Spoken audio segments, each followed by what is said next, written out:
Hard work does not pay off.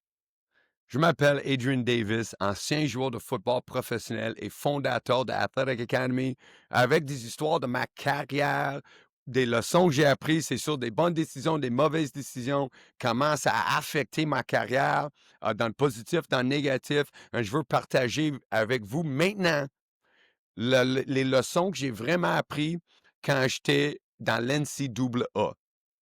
Je commence avec un statement là, qui est fort. Hard work doesn't pay off. C'est qui dit ça? Il n'y a pas beaucoup de monde. Mais je préfère l'encadrer différemment, right? Je veux le mettre dans un autre framing. C'est pas le hard work qui fait différence, mais smart work. Quand tu fais du travail intelligent qui va vous aider. Et je vous donne des exemples concrets pour que vous compreniez mon logique. So, quand j'ai rentré dans l'NCAA, première chose qu'il faut que tu comprennes, quand tu montes un niveau de même, spécialement un vraiment haut niveau compétitif, vraiment Marshall, c'était vraiment une bonne équipe qui avait une tradition de gagner. Ils voulaient gagner, ils voulaient mettre les meilleurs joueurs sur le terrain. Et je sors d'un programme à Vanier où j'étais un des meilleurs joueurs. Il y en avait beaucoup. Mais j'étais un des meilleurs joueurs dans le pays. J'étais vraiment... Le monde me connaissait en termes de recrutement. J'étais un gars qui a eu beaucoup d'accomplissements. Et quand j'ai arrivé à Marshall, c'était comme j'étais bottom of the line, man. J'étais vraiment en bas de la ligne. En plus, j'étais Canadien, so il y avait du monde qui me prenait moins au sérieux. Mais on avait des gars de Floride, de Californie, de Mississippi, Alabama. On avait des gars qui ont gagné, des gros prix. Souvent, les gars qui jouaient à Marshall également, c'était des bons joueurs de foot, mais qui avaient peut-être eu un problème à l'école ou peut-être hors du terrain. So là, c'était vraiment des bons joueurs de foot qui tombaient à une école comme Marshall. So, il y avait du talent. Il n'y avait pas un question de ça.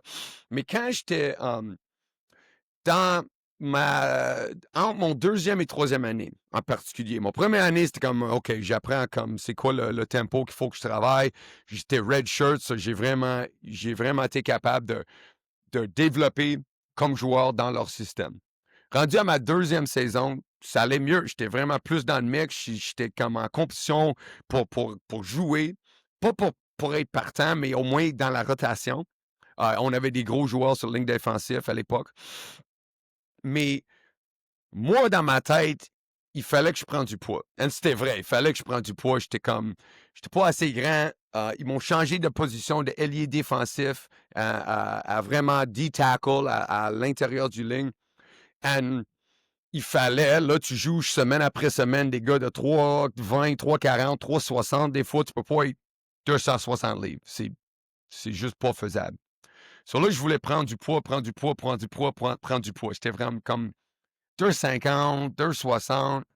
Mais là, j'ai pris un gros gain à 2,75. Et j'ai travaillé fort. Non, c'est bizarre, mais j'ai travaillé fort pour prendre ce poids-là. Mais j'ai pris le poids, j'étais dans le weight room, j'étais plus fort, je faisais quand même... Hey, je travaillais fort, man.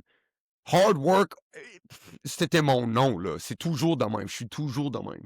Même maintenant, je suis de même. Je suis un gars travaillant. Je suis un gars qui veut vraiment donner un effort au maximum dans tout ce que je fais. Weight room, je l'ai fait. J'ai pris du je mangeais de protéines, whatever. Peu importe, je faisais tout ce qu'il me demandait pour prendre du poids. J'ai arrivé dans notre camp d'été. Camp de printemps, excuse-moi, notre camp de printemps. 2,75. Hey, les coachs sont comme, hey, regarde, lui, il est gros, il est fort. Hey, ça va être un show. Le pire camp que j'ai vécu dans ma carrière, peut-être dans ma carrière au complet, mais c'est sûr dans ma carrière universitaire, à cause j'ai pris comme un 25 livres. J'ai donné un effort incroyable. Même dans les pratiques, je m'en souviens, je ne vais jamais oublier. J'avais un coach et il était comme, hey, there's nothing wrong with your effort. I love your effort, but your execution is not at the level we need it to be. Tu comprends? So là, ton effort, il est là. L'effort, il est bon. Tu donnes ton maximum, mais ton exécution, c'est pas assez bon. À cause, j'ai mis tellement d'emphase sur la musculation. J'ai mis tellement d'emphase à prendre du poids. Que là, rendu sur le terrain, guess what? J'étais lent. J'étais stiff. J'avais aucun jeu de pied. Je te jure, je trébuchais souvent sur mes propres souliers, là, sur mes propres crampons. Là. Je trébuchais tout le temps. I was falling. J'étais vraiment pas capable de jouer de la même façon que j'étais capable de jouer l'année avant. À cause, j'ai mis trop de poids trop vite. J'ai donné un effort, oui.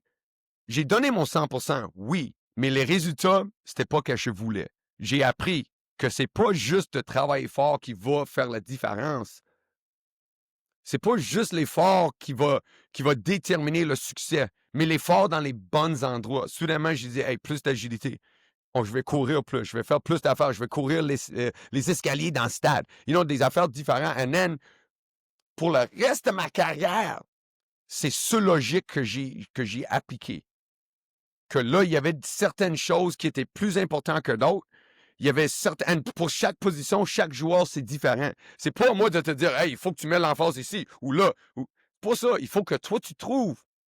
C'est quoi les aspects, c'est quoi les éléments de ton game, il faut que tu améliores. Peut-être il y a quelque chose, il faut vraiment que ça change. Peut-être il y a des affaires que tu ne veux pas perdre. Right? Mais si tu mets toute ton énergie dans une direction, et ça ne paye pas, ce n'est pas une bonne direction, peu importe ton effort. Ce n'est pas une question d'effort, mais une question de plan. Ton plan, c'est ça qui est le plus important. Après que tu as un bon plan en place, après ça, c'est la discipline. Je parle toujours de ça. C'est l'exécution. C'est l'habilité de dire, hey, peut-être qu'il faut changer mon plan, mais j'ai une idée en tête, qu'est-ce que je veux faire. Oublie pas quelque chose. J'ai appris. Et je vois ça souvent. Les gars qui vont dans le weight room, ils sont forts, and then ils n'ont pas couru, ils n'ont pas rien fait, and then ils sortent sur le terrain. Et ça prend 3 semaines avant qu'ils peuvent même recommencer à jouer. Souvent, je vois des gars qui font du track. Hey, ils sont vite. Soudainement, la 40 verges est vite, ça descend, ça va bien, mais toute cette vitesse-là, tu ne peux pas l'utiliser sur le terrain. Il n'applique pas à ton position, il n'applique pas au game. C'est pas la même affaire. So, c'est juste à dire, hey, il faut que tu trouves la bonne combinaison. Football, c'est un sport incroyable. À cause, c'est pas les plus forts qui sont les meilleurs. C'est pas les plus vite qui sont les meilleurs. Mais les meilleurs joueurs de foot sont les meilleurs joueurs de foot, si ça fait du sens. Right? C'est des gars qui comprennent comment jouer, qui ont l'agilité, qui ont toutes les petites affaires pour être le meilleur. Et c'est rarement le gars le plus fort, c'est rarement le gars le plus vite. Ou c'est pas nécessairement ces gars-là. C'est sûr, ça prend une force, ça prend du vitesse, ça prend ces éléments. Mais il faut les équilibrer. Il faut assurer que tu es assez fort, assez vite, assez agile, que tu comprends assez c'est quoi ton job, qu'est-ce qu'il faut faire après tes lectures, comment tu réagis. Tu vois comme un genre de corner à l'extérieur, c'est quoi le tracé que tu fais. Tu vois comme, certains mouvements avec la ligne offensive, comment tu bouges comme ligne défensive ou linebacker ou je sais pas quoi. Même en couvrage. Si tu vois certaines sets, qu'est-ce que tu attends? Ça, c'est pas juste de prendre un élément et dire, hey, je vais travailler fort. Weight room, je vais être le beast. Track, speed. C'est pas une chose, c'est une combinaison d'affaires. Work smarter, not harder. And quand j'ai appris cette leçon, les prochaines années de ma carrière, je me suis amélioré. J'ai pris du poids, mais c'était plus du bon poids, c'était moins de gras. J'étais plus agile, j'étais un meilleur joueur de foot à ce point-là. Pas juste plus lourd, ou plus fort, ou plus vite. J'étais un meilleur joueur de foot. Oublie pas. C'est pas un élément qui décide si tu es bon ou non, ou si tu es capable de jouer au prochain niveau. Ça va être une combinaison d'affaires. Et quand les coachs vous évaluent, ils veulent voir le meilleur athlète. Le meilleur athlète. Un athlète complet, fort, vite, explosif, agile, qui comprend comment jouer au foot. Guys, travaillez sur les affaires qui vont vous aider. Pas juste un élément. C'est une affaire globale. Donnez-vous des objectifs. Je parle souvent des objectifs. Ton été, tu veux être plus vite, tu peux être telle affaire. Et dans ma tête, j'ai même pensé, hey, j'aurais dû jouer moins lourd, mais plus agile. Que ça, c'est ma force. Mais encore, ça prend des mauvaises décisions avant que tu comprennes c'est quoi la bonne décision. So, j'espère que mes mauvaises décisions, ça donne des bonnes leçons à vous autres. Vous pouvez éviter ce type de problème.